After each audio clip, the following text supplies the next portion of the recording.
Welcome back, everyone, to another deep dive. Today, we're going all the way to Cuba to explore the history of electricity on the island. Sounds electrifying. It is, and we've got this really interesting article from Cuba Siglo 21. It was published back in July 2024. The title is Las Mentiras de Fidel Castro sobre la electricidad en Cuba. Which translates to? The Lies of Fidel Castro about electricity in Cuba.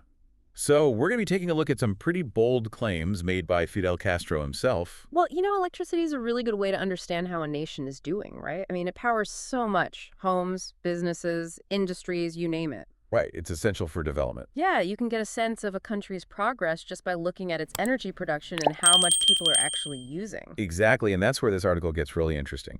It starts off by talking about a speech Castro gave in 1984. Okay. And in this speech, he boasts about a six-fold increase in Cuba's electricity generation capacity from 1958 to 1982. He's presenting this as a huge victory for the revolution. Of course, that's how he'd spin it. But there's a twist. Uh-oh. What's the catch? Well, the article cites data from the Cuban Electric Company from 1959, and that data suggests the actual increase during that period was 3 times, not 6. That's a pretty big difference. I mean, it makes you wonder what story Castro was trying to tell. Yeah, why inflate the numbers like that? So let's dig into some of the specifics. Okay, let's break it down. In 1951, Cuba had 7 power plants with a combined capacity of 189 megawatts. By 1958, those same plants had a capacity of 464 megawatts. So they had definitely made some progress. Yeah, but here's the thing the article points out. Okay. You can't just focus on those 7 plants. There were also sugar mills that were generating 295 megawatts. And then you have small hydroelectric plants adding another 4.5 megawatts. Ah, so there were other sources of power that weren't being considered in the initial comparison. Right.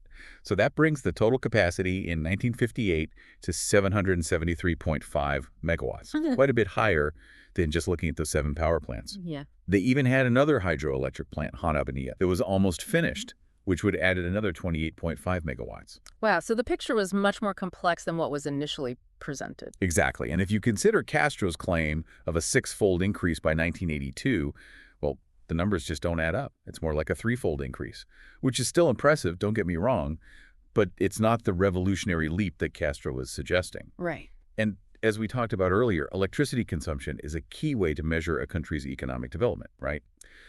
So where did Cuba stand before the revolution on the world stage?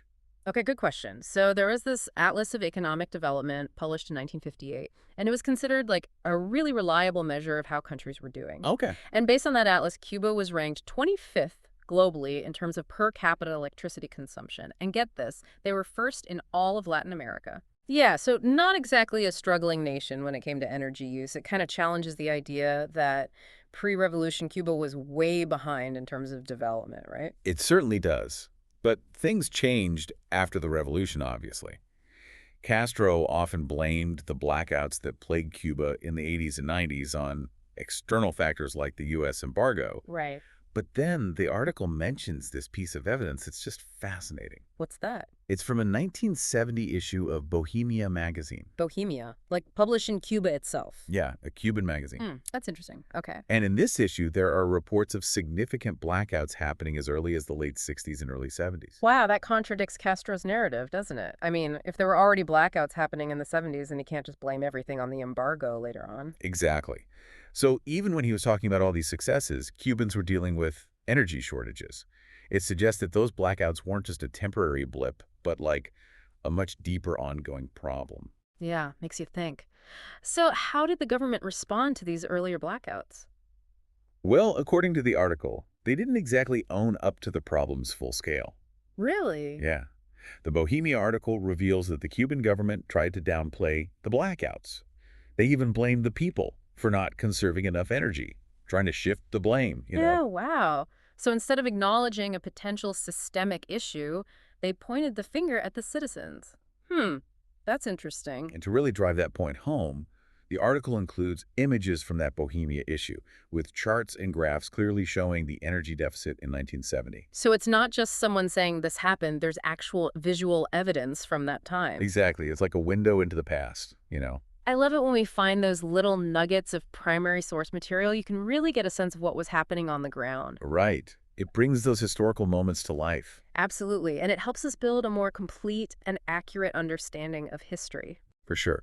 So we've already uncovered some pretty interesting stuff about Cuba's energy history. I mean, it's clear that the story's more complex than what we might have initially thought.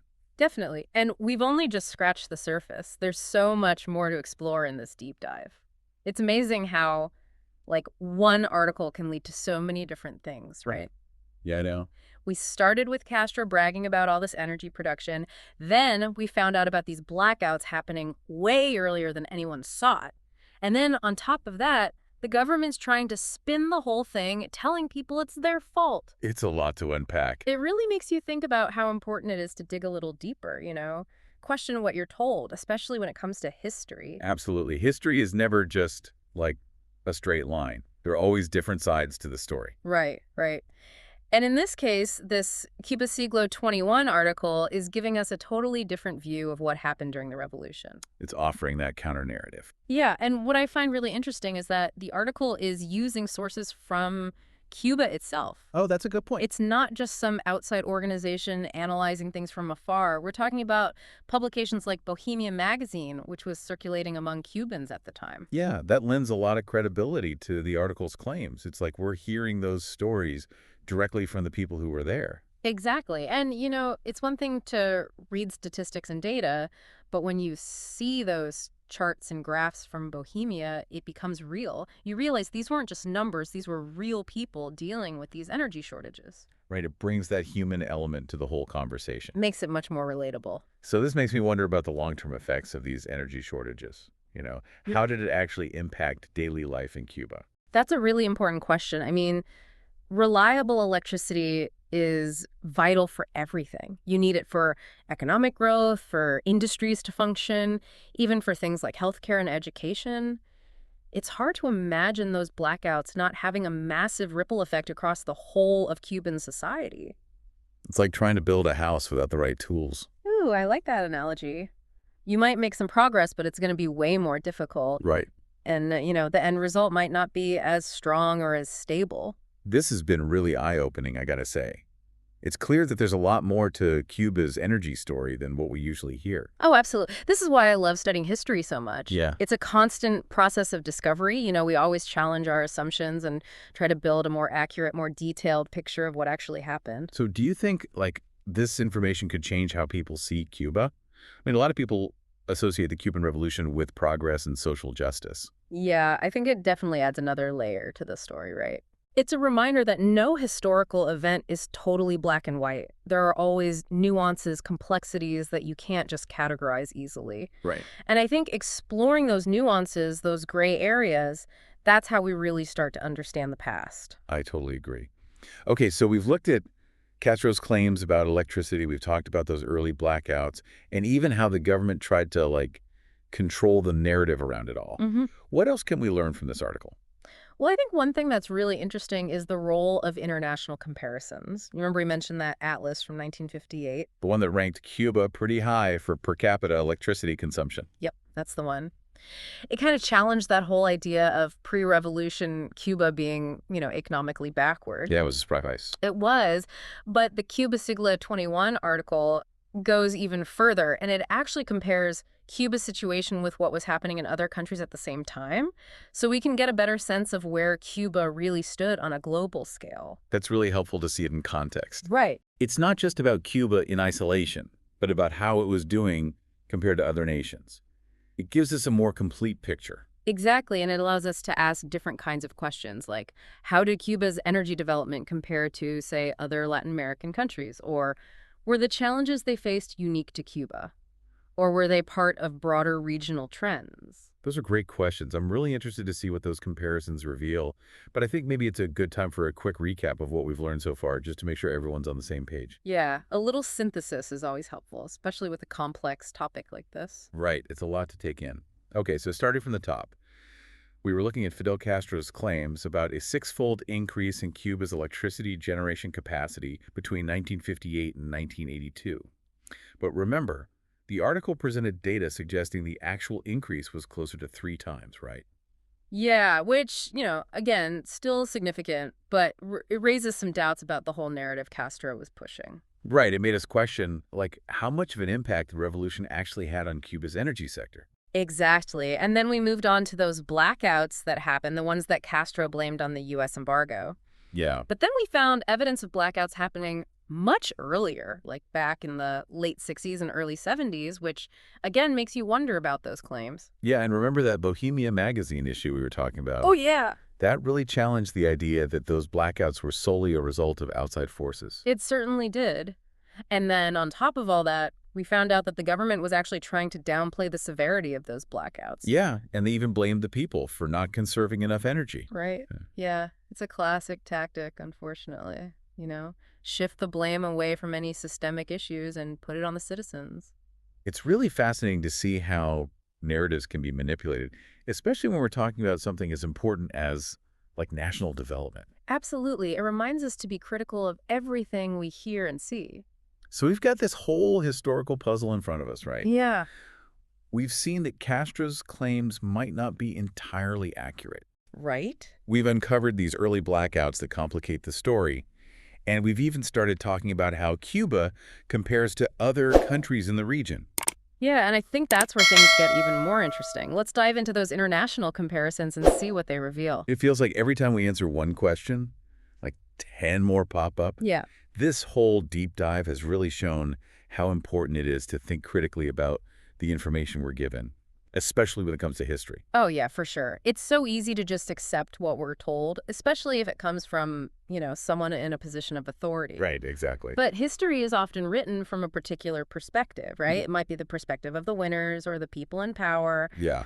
That's why it's so important to look for different viewpoints, to dig into those primary sources and see things from different angles. This whole conversation has me thinking, like, if we can find these discrepancies in something as, supposedly straightforward as electricity production, what other parts of history might we be getting wrong? That is a really good question. I think it really gets at the heart of why we study history in the first place, right? Yeah. We should always be questioning, always digging deeper, and always be open to the idea that maybe, just maybe, our assumptions are wrong.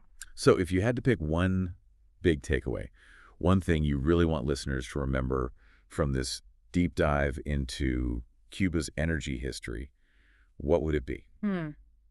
I think the most important thing is to remember that official narratives, no matter how convincing they might sound, should always be looked at carefully. Like, don't just take things at face value. Yeah. By doing a little digging, exploring different sources, comparing different perspectives, we can get a much more balanced understanding of what really happened, especially with complex systemical events. This has been such a fascinating conversation. Yeah. We started with Castro's claims about how much electricity Cuba was producing, uncovered those early blackouts that kind of threw a wrench in the story, Yeah. talked about how the government tried to spin the whole thing, and then we even zoomed out and Yeah. looked at how Cuba compared to other countries in the region. Yeah, and it's amazing how much we were able to uncover just from that one article, right? I know. It really shows the power of a single piece of evidence to spark a much larger conversation, about history, about development, about how important it is to think critically about the world around us. Exactly. And you know what? We encourage all of our listeners to apply that kind of critical thinking to everything they encounter. Yeah. Not just history. I mean, we're bombarded with information all the time. Oh, yeah. It's more important now than ever to question what we read, what we hear, what we see. Question everything. Dig deeper. Never stop exploring. There's always something new to discover. And on that note, that's a wrap for this deep dive. Thanks for joining us, everyone. Until next time. Keep on learning.